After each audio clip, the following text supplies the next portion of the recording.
हज़रत हंज़ला बन अबू आमिर का वाक़या ईमान, गैरती दीनी और कुर्बानी की एक नहायत दिल को झंझोड़ देने वाली मिसाल है। इन्हें गसील मलाइका यानी फरिश्तों के गुस्ल दिया हुआ सहाबी कहा जाता है। आइए उनकी शहादत का वाक़या तरतीब से बयान करते हैं। नसब व पस मंज़र। हज़रत हंज़ला मदीना के एक मुअज़्ज़ज़ घराने से ताल्लुक़ रखते थे। उनके वालिद अबू आमिर नसरानी राहब थे जो बाद में इस्लाम के दुश्मन बन गए, लेकिन बेटे हंज़ला ने इस्लाम को दिल से कबूल क्या और रसूल अल्लाह के मुखल्लिस सहाबा में शामिल हो गए। शादी की रात और जहाद की पुकार। गज़वा उहद के दिन से एक रात पहले हज़रत हंज़ला की शादी हुई थी। निकाह के फ़ौरन बाद ही रसूलुल्लाह ने जहाद के लिए निकलने का ऐलान फरमाया। सुबह के वक्त जब मुजाहिदीन तैयार हो रहे थे, हज़रत हंज़ला अपनी नई दुल्हन के पास थे। इसी वक्त ऐलान हुआ, जहाद के लिए निकलने वाले तैयार हो जाएं।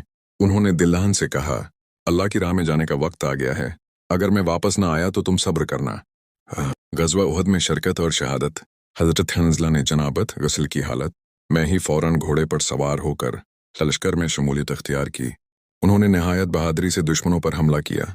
लड़ते लड़ते अबू सुफियान बिन हर्ब के घोड़े पर हमला किया, मगर खुद शहीद हो गए। अब फरिश्तों का गस्ल।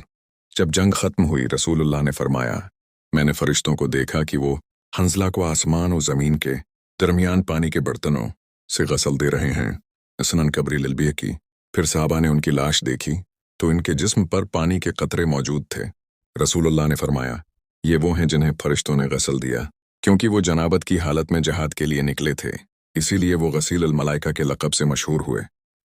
इनकी अहलिया का ख्वाब। इनकी अहलिया जमीला बंत अब्दुल्ला ने बाद में बताया कि मैंने ख्वाब में देखा कि आसमान से पानी नाजिल हो रहा है और फरिश्ते मेरे शौहर को गस्ल दे रहे हैं।